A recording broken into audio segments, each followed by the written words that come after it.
एक बार फिर आप सभी को प्रभु यीशु मसीह के जीवित पवित्र और सामर्थ्य नाम में जय मसीह की धन्यवाद करते हैं। प्रभु ने एक और हमें ये मौका दिया कि हम उसके चरणों में बैठे हैं। प्रभु का वचन कहता है कि वो हमें अपने चरणों में बुला के हमें धन्य करता है, और जितने उसकी आवाज़ सुन के उसके चरणों में आते हैं निश्चय वो धन्य लोग हैं। वो संसार में एक अलग लोग हैं, वो संसार की ज्योति है। जैसे प्रभु ने कहा कि मैं संसार की ज्योति हूँ, और उसने यूँ कहा तुम भी संसार की ज्योति हो। प्रभु का प्रकाश जब हमारे ऊपर पड़ता है तो हम भी ज्योति की तरह चमकने लगते हैं। जैसे सूरज का प्रकाश सितारों के ऊपर पड़ता है, चंद्रमा के ऊपर पड़ता है तो वो चमकने लगते हैं, ऐसे ही जब प्रभु का प्रकाश प्रभु के लोगों के ऊपर पड़ता है तो वो चमकने लगते हैं। आज हमने दोनों रीडिंग्स में, पुराने नियम में, नए नियम में और भजन संहिता में एक बात देखी, जो हमारा परमेश्वर अपने लोगों को गुलामी से कैसे निकाल के लेके आया। तीनों जो हमने रीडिंग करी उसमें हमने ये कॉमन बात पाई कि परमेश्वर हमें गुलामी से कैसे निकाल के लेके आया। उस समय इजराइलियों को मिस्रियों के हाथ से उसने कैसे छुड़ाया, और आज के इजराइली जो हम लोग हैं हमें शैतान के हाथ से कैसे छुड़ाया। अपनी बड़ी सामर्थ के साथ वो जो है अपने लोगों को छुड़ाता है, और उन्हें उनके बीच में चिन्ह और आश्चर्य क्रम भी प्रकट करता है, ताकि वो देख के जान सके कि वो कितना सामर्थी है, और उनका विश्वास जो है वो उनमें बढ़ सके। हालेलुया। हम पुराने नियम में से पढ़ेंगे, जो हमने मेमोरी वर्स पढ़ी 14 अध्याय उसकी 23 आयत, 15 अध्याय उसकी 23 आयत। देख, बलवा करना और भावी कहने वालों से पूछना एक ही समान पाप है, और हट करना मूर्तों और ग्रह देवताओं की पूजा के तुल्य है। तूने जो यहोवा की बात को तुच्छ जाना, इसलिए उसने तुझे राजा होने के लिए तुच्छ जाना है। प्रभु के वचन के पढ़े और सुने जाने के लिए धन्यवाद हो। पहला शमूएल उसका 15 अध्याय 23 आयत से जो हमने पढ़ा, सच में हमारा प्रभु जो है जब निर्णय लेता है उसके निर्णय को कोई बदल नहीं सकता। आइए हम प्रार्थना करें। धन्यवाद पिता परमेश्वर, धन्यवाद करते हैं पिता परमेश्वर एक बार फिर तेरी महान करुणा के लिए जो सदा की है, प्रतिबोध नहीं होती है, आज फिर हमारे पर प्रबल है। प्रभु तूने पिता परमेश्वर सुबह हमारी आंखों को खोला, हमारे कानों को खोला, अपनी वाणी सुनाई कि तुम्हें आज मेरी उपस्थिति में आना है, मेरी आराधना स्तुति करनी है, अपनी विनती निवेदन प्रार्थनाएं मुझ तक पहुंचानी है, और मेरे वचन से अपनी मेरी वाणी को सुनना है। प्रभु हाँ पिता परमेश्वर, धन्यवाद करते हैं पिता परमेश्वर तेरा कि तूने हमें ये सुंदर मौका दिया है। प्रभु पिता परमेश्वर, तेरी आत्मा के बिना हम इनमें से कोई कार्य नहीं कर सकते प्रभु, इसलिए प्रभु हम तेरी आत्मा को मांग लेते हैं पिता। जबकि हम पिता परमेश्वर तेरी आराधना करते हैं, तुझसे विनती निवेदन प्रार्थनाएं करते हैं, तेरे वचन को पढ़ते हैं, मनन करते हैं, पिता परमेश्वर अपनी आत्मा के द्वारा हमारी सहायता कर, और पिता परमेश्वर हमें अपने लिए इस्तेमाल कर। प्रभु धन्यवाद के साथ प्रत्येक जन को प्रभु जो बैठे हैं, बच्चे से बुजुर्ग तक, सबको तेरे हाथों में सौंपता हूँ। प्रभु पिता परमेश्वर हृदय की भूमि को तैयार करना, जब वचन का बीज पड़े तो वो नाश ना हो बल्कि बहुत सफल लाए। पिता विशेष जहाँ आज 2 या 3 तेरे नाम से इकट्ठा है प्रभु, तुझसे विनती करते हैं प्रभु प्रत्येक जगह पिता परमेश्वर तेरा वचन कार्य करे, और पिता परमेश्वर बहुत सी आत्माओं को छुटकारा मिले, बहुत सी आत्माएं स्वतंत्र हों, और पिता परमेश्वर तेरे राज्य में दाखिल हों। प्रभु इस छोटी कलीसिया को भी तेरे हाथों में सौंपता हूँ पिता परमेश्वर। धन्यवाद करता हूँ एक बार फिर तूने मुझे विश्वास योग्य जाना है, और ये वचन की सेवा दी है। प्रभु मुझ में कोई काबिलियत नहीं, मुझ में कोई समझ नहीं प्रभु, अपनी आत्मा से मस्सा कर पिता परमेश्वर, ताकि जब ये होठ खुले तो सिर्फ और सिर्फ तेरी वाणी हम सुनने पाए। प्रभु आदर महिमा तुझे देते हुए प्रभु यीशु के नाम से मांगते हैं, आमीन। पहला शमूएल जब हमने पढ़ा, यहाँ पे साउल राजा की आज्ञा उल्लंघन के बारे में हमने जाना कि जब अमालेकियों के ऊपर प्रभु के द्वारा जो है उनको विजय मिली, वो अपने आप उन पर विजय नहीं पा सकते थे, उनकी सहायता की परमेश्वर ने, यहोवा ने, और उनको एक आज्ञा भी दी कि जो मिले उसको घात करना है, उसको ख़त्म करना है, चाहे उनका वो उनके पास जो धन दौलत है, जो पोसेशन है, जानवर हैं, या फिर कोई भी स्त्री, बालक या पुरुष, किसी को भी उनमें से तुमने छोड़ना नहीं है। लेकिन शाऊल राजा ने विजय तो पा ली, लेकिन वहाँ पे शाऊल ने और उसके लोगों ने आज्ञा उल्लंघन किया और वो अमालेकियों की भेड़ बकरियां, गाय बैल जो है वो लेके अपने पास उन्होंने रख ली। और जब सैमुअल जो है प्रभु का दर्शन पाके शाऊल के पास आया और उससे पूछा तूने ऐसा क्यों किया, तो उसने कहा मेरे लोग जो है इन सब चीज़ों को इसलिए लेके आ गए हैं ताकि ये यहोवा को बलि चढ़ाए जाए, एक बलिदान के रूप में जो है यहोवा को दिए जाए। उन्होंने आज्ञा उल्लंघन किया और उस बात को जो है उन्होंने यहोवा के बलिदान के ऊपर टाल दिया कि ये तो यहोवा के लिए है, ये हमारे लिए नहीं है। तब जब हम यहाँ पे पढ़ते हैं 22 अध्याय से, सैमुअल जो है वो शाऊल से कहता है 22वीं आयत से, सैमुअल ने कहा क्या यहोवा होम बलि और मेल बलियों से उतना प्रसन्न होता है जितना कि अपने बात के माने जाने से प्रसन्न होता है। यहोवा ने एक बात कही और वो इच्छा रखता है कि उसके लोग उस बात को माने, लेकिन शाऊल और उनके लोगों ने उस बात को नहीं मानी। तब सैमुअल ने शाऊल से कहा क्या यहोवा होम बलियों और मेल बलियों से उतना प्रसन्न होता है? आज यही सवाल मेरे लिए है, यही सवाल आप लोगों के लिए है कि यहोवा किस बात से प्रसन्न होता है। क्या हमारे बलिदान से, जो हम कलीसिया में आते हैं, अपने होठों के बलिदान चढ़ाते हैं, धन्यवाद बलि गीतों के द्वारा, आराधना के द्वारा, इससे प्रसन्न होता है कि अपनी आज्ञा के माने जाने से प्रसन्न होता है? हम लोग कलीसिया में तो आते हैं, हम लोग कलीसिया में आके जो है अपने होठों के बलिदान तो चढ़ाते हैं, लेकिन हम परमेश्वर की आज्ञा को टाल देते हैं। जो वो हमसे कहता है वचन के द्वारा हमें अपने से दूर करना है, हम उसे दूर नहीं करते हैं। जो वो कहता है तुम अपने जीवन से इसको घात करो, ख़त्म करो, हम वो नहीं करते हैं। शैतान की बातों को, शैतान की चीज़ों को, शैतान के लोगों को, शैतान की जो आज्ञाएं वो हमें देता है उसको हम अपने जीवन से दूर नहीं करते हैं। शैतान हमें कहता है अरे भेड़ चाल है, तू उधर चले जा, वहाँ जा के देख, तेरे को कितना आनंद आएगा, तू चंगाई पालेगा, तेरी समस्या दूर हो जाएगी, तेरी कलेश दूर हो जाएंगे, जा वहाँ भेड़ चाल में जा, उस मंदिर में जा, उस मस्जिद में जा, उस गुरुद्वारे में जा, उस चर्च में जा। लेकिन परमेश्वर हमें कहता है कि तू मेरे पास आ, मैं तुझे शांति दूंगा, मैं तुझे आनंद दूंगा, मैं तुझे धीरज दूंगा, मैं तुझे छुटकारा दूंगा। लेकिन हम उसकी बात को टाल देते हैं। वो कहता है कि एक मनुष्य दो स्वामी की सेवा नहीं कर सकता, लेकिन तब भी हम एक पाँव इस नाव में रखते हैं, दूसरा पाँव दूसरी नाव पे रखते हैं, और ऐसे करके कभी भी कोई जो है वो पार नहीं लग सकता। वो गिरेगा, उसको उठाने वाला कोई नहीं होगा और वो वहीं गिरा रह जाएगा, और उसका अंत उस जगह पे होगा जो शैतान और उसकी सेना के लिए तैयार किया गया है।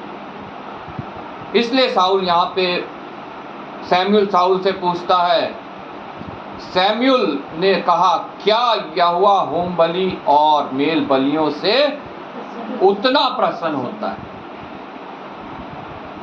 वो हमारे इकट्ठा होने से ऐसा नहीं है कि प्रसन्न नहीं होता।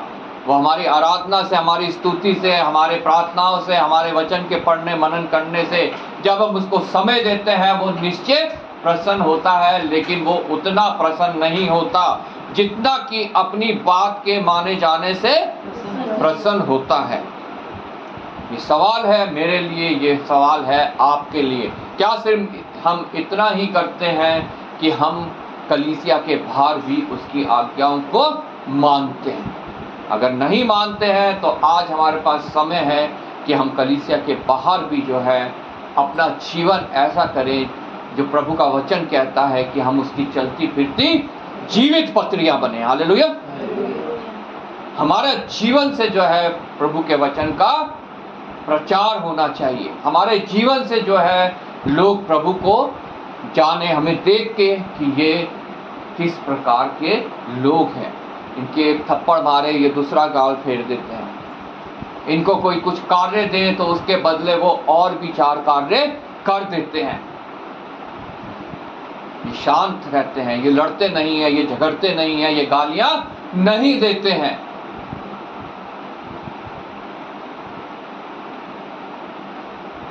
ये प्रभु के लोग हैं।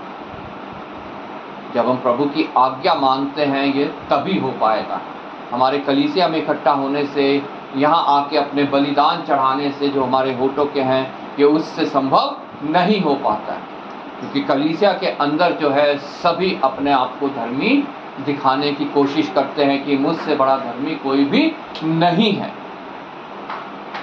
लेकिन कलीसिया के बाहर जो है हमारे घर परिवार में, हमारे आस पड़ोस में, हमारे काम की जगह पे, वहाँ जो है हम अपना सच्चाई को प्रस्तुत करते हैं और वहाँ हमें लोग जान पाते हैं कि ये किस प्रकार के लोग हैं।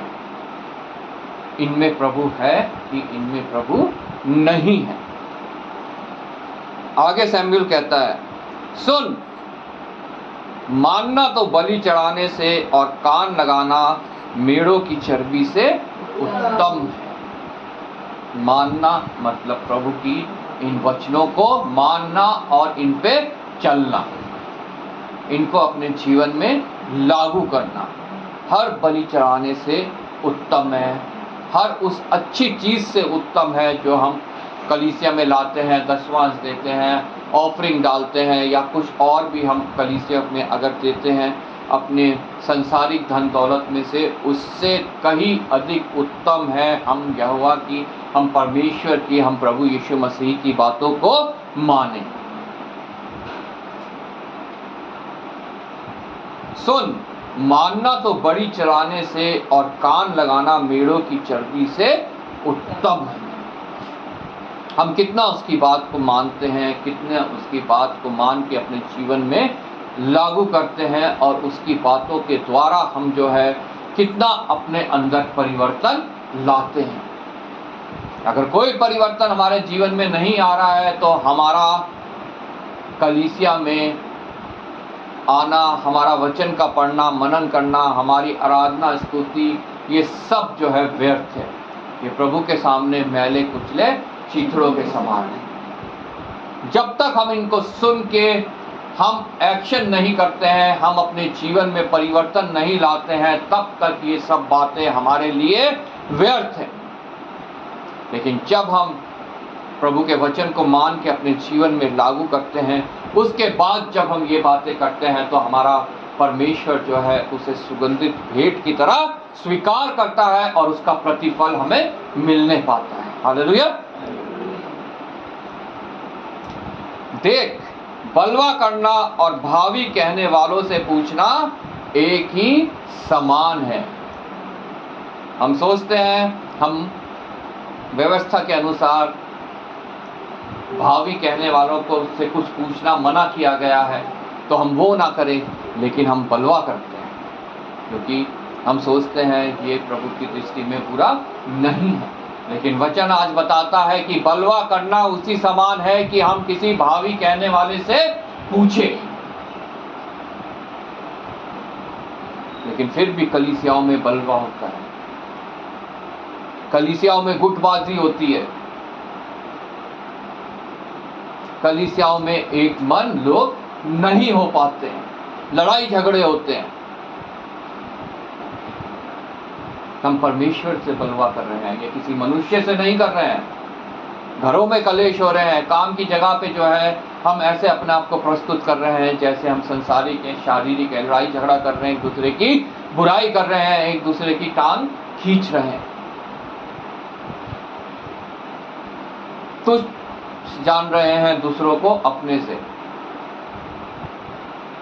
हमारे बीच में जो है एक दूसरे के लिए प्रेम नहीं है। एक दूसरे को जो है हम लोग सोचते हैं कि किस प्रकार से हम उसको नीचा दिखाएं। ये सब हम एक दूसरे के लिए नहीं कर रहे हैं, ये हम परमेश्वर से बलवा कर रहे हैं। और प्रभु का वचन बताता है ये भावी कहने वाले से पूछने के बराबर पाप है। अगर तुम ऐसा कर रहे हो तो तुम पाप कर रहे हो, तुम मेरे विरोध की बात कर रहे हो। अगर आपस में तुम बलवा कर रहे हो, आपस में तुम झगड़ रहे हो, आपस में एक दूसरे की बुराई कर रहे हो, निंदा कर रहे हो, आपस में एक दूसरे को अपने से तुच्छ जान रहे हो, छूत अछूत पे विश्वास कर रहे हो, अरे वो तो अछूत है, उसके हाथ का हमने नहीं खाना नहीं पीना। अभी हमने नए नियम में पढ़ा, जो कुछ तुम कहीं जाओ, जो कुछ तुम्हें परोसा जाए उसे विश्वास के साथ खाओ। अगर तुम धन्यवाद के साथ विश्वास से खाते हो तो कुछ भी जो है तुम्हारे लिए अशुद्ध नहीं है। कोई अछूत नहीं है, कोई ऊंचा नहीं है, कोई नीचा नहीं है प्रभु की दृष्टि में।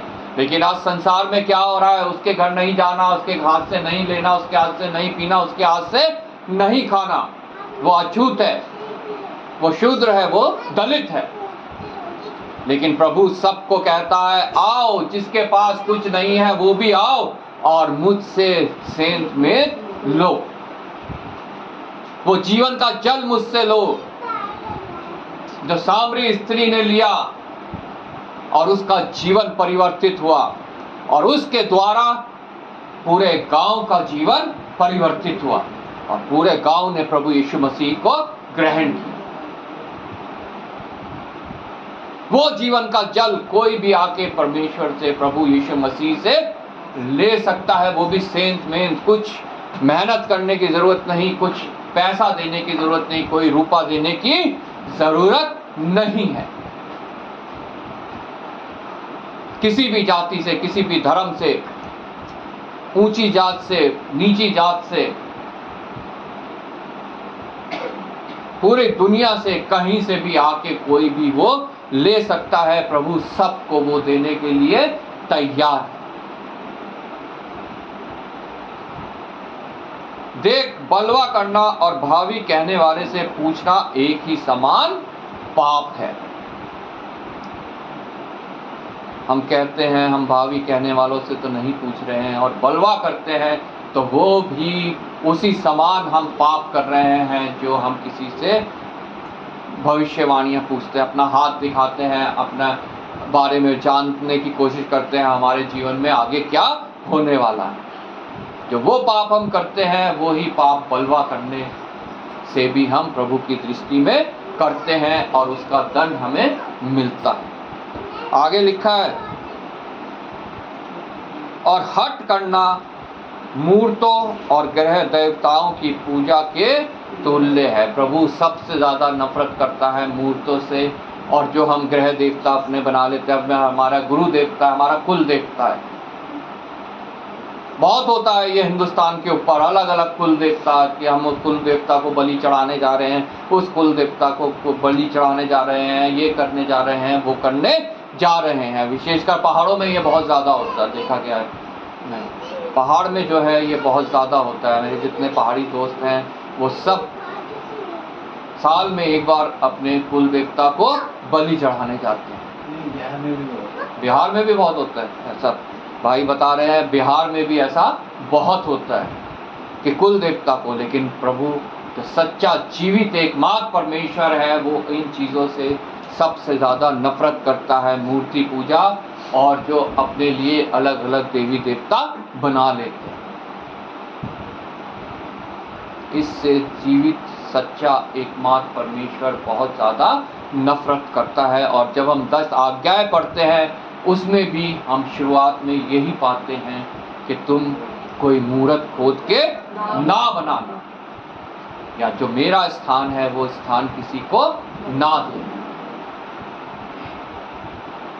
लेकिन आज मनुष्य जो है तरह तरह की मूर्तें बना रहा है। सिर्फ मूर्त ये नहीं है कि काट या किसी मेटल की या किसी चीज़ की, लकड़ी की जो है एक मूर्त बना के रख ली, एक स्टैच्यू बना के रख लिया, वो ही मूर्त नहीं है। मूर्त हमारे हृदयों के अंदर भी होती है। जिस भी चीज़ को हम परमेश्वर से ऊपर समझते हैं वो हमारे जीवन की मूर्त है, चाहे वो हमारा कुछ भी है, जिसकी वजह से हम प्रभु को समय नहीं दे पाते, प्रभु के चरणों में नहीं आ पाते, प्रभु की आराधना नहीं कर पाते, प्रभु से दूर होते हैं। वो सब बातें हमारे जीवन में एक मूरत के समान है और उससे परमेश्वर बहुत अधिक नफरत करता है, बहुत अधिक जो है उससे वो घृणा करता है।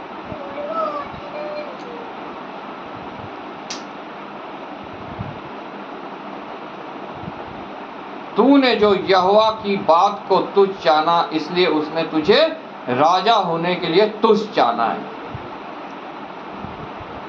हम और हट करना मूर्तों और ग्रह देवताओं की पूजा के तुल्य है। हट करना मतलब जब हम अपने हृदय को हट्टी बना लेते हैं, हट करके हम कहते हैं अरे हम नहीं जाएंगे प्रभु के चरणों में, हट करके लोग कहते हैं हम नहीं सच्चे जीवित एकमात्र परमेश्वर की आराधना करेंगे, उसको ग्रहण करेंगे। लोग अपने हृदय को कठोर बना देते हैं। अपने हृदय को कठोर बना लेना बिल्कुल उस मूर्ति पूजा के समान है, उस ग्रह देवता की पूजा के समान है, जिससे प्रभु सबसे ज़्यादा नफरत करता है। वो कहता है मैं तेरे हृदय से पत्थर का हृदय निकाल कर तुझे मांस का हृदय दूंगा।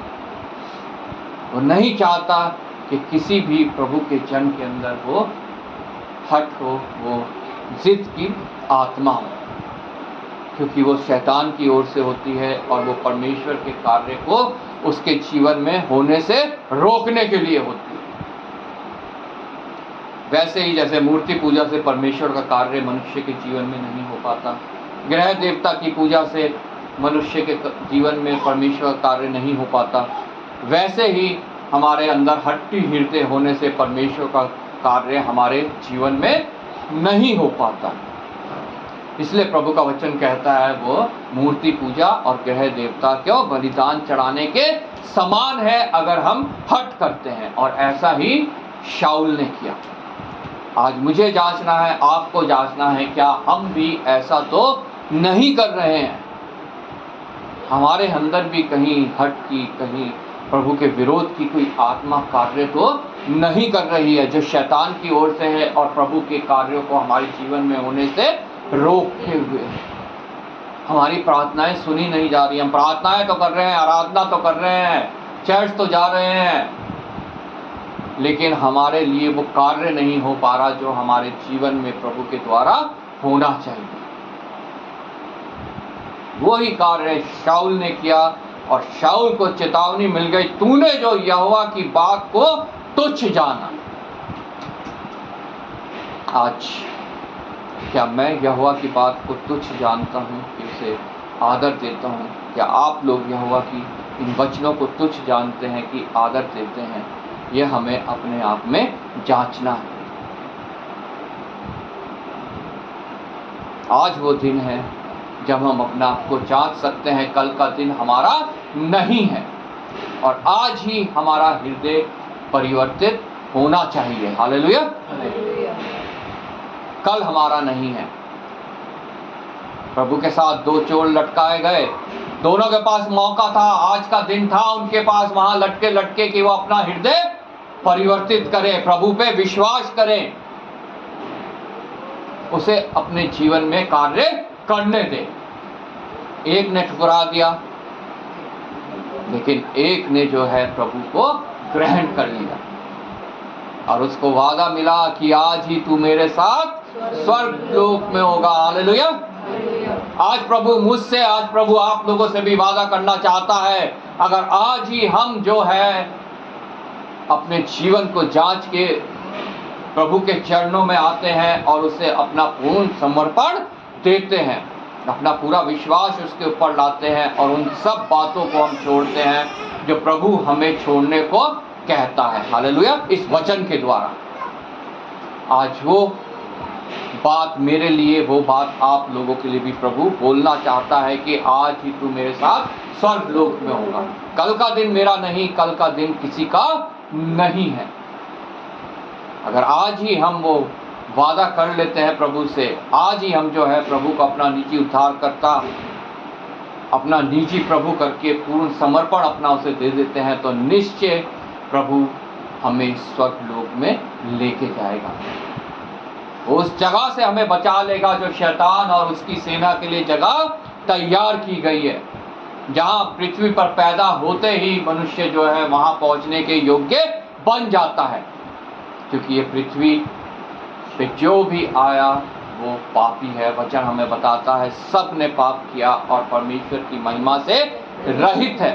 लेकिन हमारे पास एक उद्धार करता है कि हम दोबारा परमेश्वर की महिमा को पा सकते हैं। हालेलुया। लेकिन उसके लिए आज का दिन है, कल हमारा नहीं है। कल मैं यहाँ खड़ा हूँ, कल आप लोग यहाँ बैठे हो, ये किसी को भी पता नहीं है। सिर्फ हमारा परमेश्वर जानता है, इसलिए वो प्रतिदिन का जीवन हमें देता है और प्रतिदिन जो है हमें उसके समक्ष आना है और उससे प्रार्थना करनी है, प्रभु मैं अपना जीवन तुझे देता हूँ। ये सिर्फ आज ही की बात नहीं है कि संडे संडे हम इकट्ठा होकर हम प्रार्थना करें, आराधना करें, स्तुति करें। ये प्रत्येक मनुष्य के लिए रोज की बात है, प्रतिदिन की बात है कि वो इंडिविजुअल प्रार्थना करे, वो घर में पारिवारिक रूप में प्रभु की आराधना स्तुति करे, प्रार्थना करे, और जब जब मौका मिले कलीसियाई रूप में प्रभु की आराधना स्तुति करे और प्रार्थना करे। हालेलुया। तूने जो यहोवा की बात को तुच्छ जाना। आज हम यहोवा की बात जो सुन रहे हैं, क्या हम उसे तुच्छ जानते हैं कि उसको हम महिमा देते हैं, आदर देते हैं, उसे ग्रहण करते हैं और अपने जीवन में लागू करते हैं? इसके ऊपर डिपेंड करता है कि हमारा जीवन कैसा होगा, हमारा जीवन कहाँ पहुँचेगा और हम उस अनंत जीवन के भागी होंगे कि नहीं होंगे, जिस जीवन का भागी वो डाकू हुआ, वो चोर हुआ जिसने क्रूस पे लटके लटके प्रभु यीशु मसीह को ग्रहण किया। इसलिए उसने तुझे राजा होने के लिए तुच्छ जाना है। अगर हम परमेश्वर की बातों को तुच्छ जानेंगे तो वो भी हमें तुच्छ जानेगा। तुम एक राजपदधारी याजकों का समाज और पवित्र प्रजा हो। परमेश्वर का वचन हमें बताता है। लेकिन अगर हम इस वचनों को तुच्छ जानते हैं तो वो हमें भी राजा होने के लिए तुच्छ जानता है। वो राजपद हमारे से छिन जाता है। जो प्रभु का वचन कहता है उसके लोग संसार में राज्य करेंगे जब प्रभु यीशु मसीह का दोबारा आगमन होगा। वो राजपद जो है वो हमारे से छिन जाता है, उसके लिए हम तुच्छ ठहरते हैं। हम वो ताज पहनने के योग्य नहीं होते जो कभी ना खराब होता है ना मुरझाता है, जो हमें प्रभु यीशु मसीह के दोबारा आगमन पर मिलने वाला है। हालेलुया।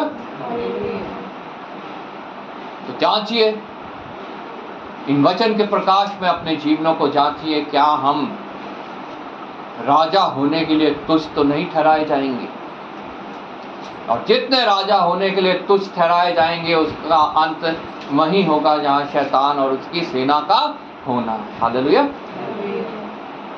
हम शैतान की तरह, कई लोग हम भी आज सोचते हैं कि हम राजा हैं। शैतान अपने आप को धूर्तता से इस संसार का राजा बना बैठा है, लेकिन वो राजा नहीं है। वो राजा होने के लिए तुच्छ जाना गया, तभी उसे पृथ्वी पर गिरा दिया गया। लेकिन अभी भी वो यही समझता है, मैं राजा हूं। ऐसा ही हम में से भी बहुत लोग यही समझते हैं कि हम राजा हैं। लेकिन प्रभु के वचन को अगर हम देखें, समझे, जाने, पढ़ें, मनन करें, तो हमारी हकीकत सामने आ जाती है कि हम राजा शाऊल की तरह राजा होने के लिए तुच्छ जाने गए। ये अन्य जातियों के लिए नहीं कहा गया है, ये शाऊल के लिए कहा गया, जो परमेश्वर का चुनावा राजा था, जिसे परमेश्वर ने खुद जो है चुना था, जिसे परमेश्वर ने खुद जो राजपद दिया था। हालेलुया।